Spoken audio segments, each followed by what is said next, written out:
Hey everybody, welcome back to Rusty Wrench Restorations and the 5th installment of our retro restorations videos.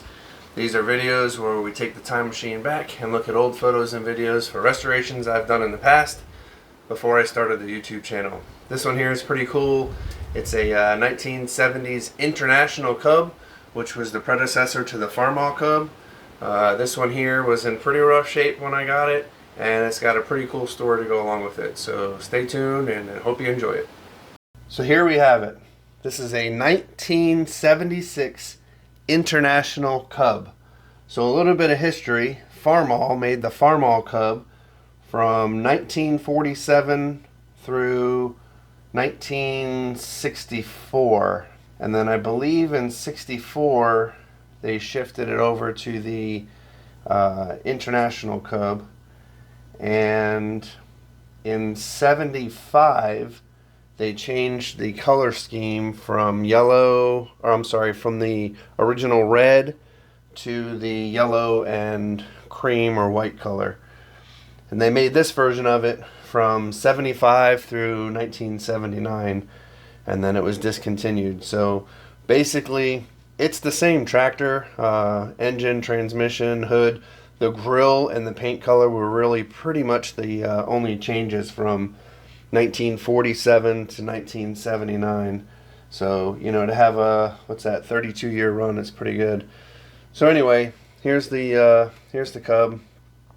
It was located up in Northern Virginia, and I found it online at an estate sale. The online description very specifically said no pre-sales prior to the estate sale date. I got a hold of the woman who was holding the estate sale. Her name was Karen, and her father had passed away. And I had sent her multiple pictures of other tractors that I had restored in the past. And I guess that tactic worked, and it struck a heartstring with her, because she said this was her dad's favorite tractor. So I actually stayed in touch with Karen through the restoration process and sent her text messages with pictures of it. And then when it was complete and finished, I sent her a video of it starting and driving around. And she was very happy to see it was going to live on for another life and make many, many more people happy. But anyway, so yeah, I think I paid $600 for it. And it wasn't running. And as you can see, it's in terrible shape. Cosmetically, anyway. Mechanically, it was actually in pretty good shape. So here it is on the side of my house where I do my restorations now. Yeah, this is pretty much it. It's I got it running in not too long a time. It had the fast hitch on the back, and it came with this Super Chief single bottom plow. And I think I was actually able to sell that fast hitch assembly for $400. So having paid $600 for the tractor and selling the fast hitch for $400, and I want to say I sold the plow for $100. So at this point, I'm $100 into this tractor, which really wasn't too bad. So here's a video of it after I got it running. Like I said, it really didn't take much to get it running. I think I did get a new carburetor for it and clean out the fuel system. I'm sure I put a new battery, plugs, and clean the points, and good to go. So here's a quick video of me just kind of starting it and driving it for the first time and operating the hydraulic controls. This one had the bars on it for cultivators, but didn't have any of the shovels that I recall.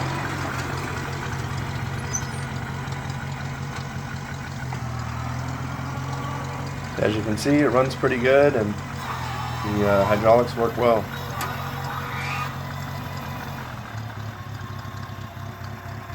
So I bought this tractor on October 26th of 2019.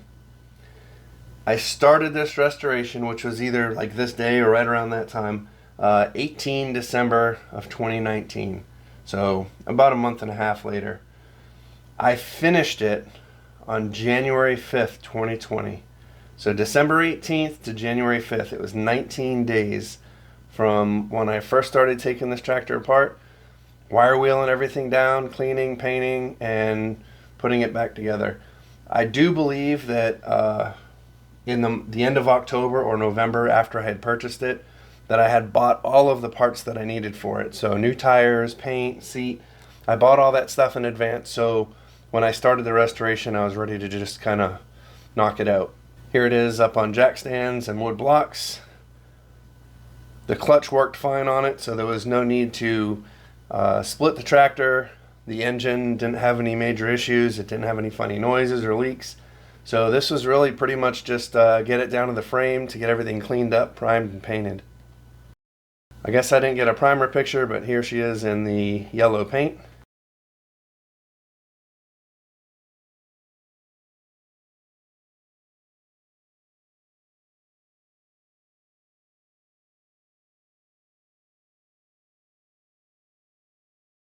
So at some point I had put the old wheels and tires back on to make it mobile, to push it back into the garage. At this point, once the body of it was painted, I just wanted to get it into the garage so that as I cleaned and painted other parts and got new components, I could put it together. So in the background there, you can see a Cub Cadet original with a blade on it, which ties in with this tractor here in a little bit, and we'll get to that in a minute. There's the original next to it, and the John Deere H in the background. You can see I've got some of the other parts and components hanging from the ceiling. Got the front rims painted on the floor underneath. Here I've got the front grille installed. Exhaust, it had the underslung exhaust on it. There's that new carburetor, new hoses. All new ignition system components. Got the front wheels on. Here's the rear rims painted, about to put the rear tires on. I've already got the seat and the hood on. New rear tires. And here's most of it put together, a majority of it anyway.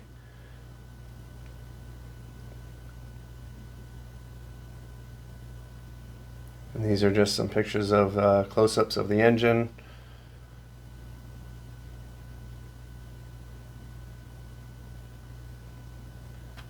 I used some of that 3M Nod Skid black adhesive tape.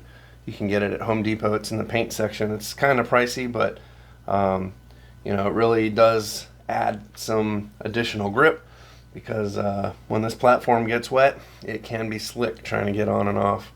I don't think I ended up getting a seat cushion for this one. I just painted the metal seat. Fortunately, it didn't have any holes in it.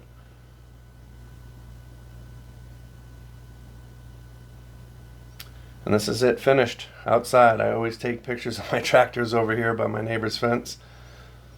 Just kind of gives it a little bit of a plain backdrop. Got the battery box on there. It's just a really basic tractor, but it was the first yellow one that I had painted. So here we have the picture of the 1976 International Cub, along with the, I want to say it was a 1963 or 64 Cub Cadet original. It wasn't a 4-digit serial number, it was a 5-digit, but I had restored that one as well. And I did that one in, I want to say that was less than a week. It was the same thing. I had ordered the tires, the paint, decals, new shift knob, that type of stuff, had them on hand, and just spent, I think it was like a 4-day weekend. It might have even been over Thanksgiving weekend, where I stripped it down and painted it and put it together in the garage. So the reason you see these two tractors together, if you watched my first retro restoration, if I think of it, I'll put a little link up here in the top right corner. But for my John Deere Lindemann crawler, at one point I had sold it to my friend Myron, who's a Farmall / international collector. And he didn't want to sell the Lindemann back to me, he wanted to trade back. So I actually traded him both of these tractors, the 76 International Cub and the early 60s Cub Cadet original, to get the Lindemann crawler back. They call it a Cub Cadet original because that was the first style of the Cub Cadet garden tractor, if you don't know. I think they made it from like, I should have looked it up. I want to say it's like 61 or 62 through like 65 or 6. It was a few years, but early 60s.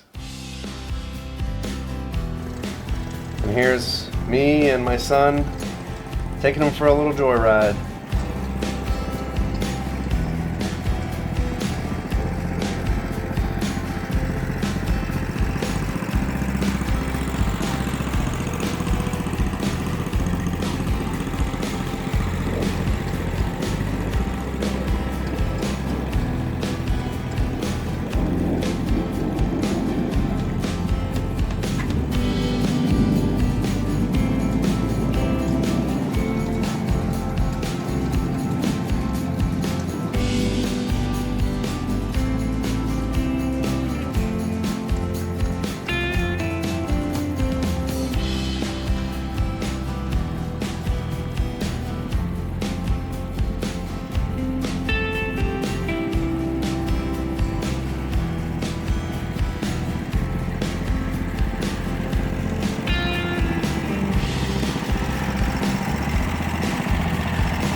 we are.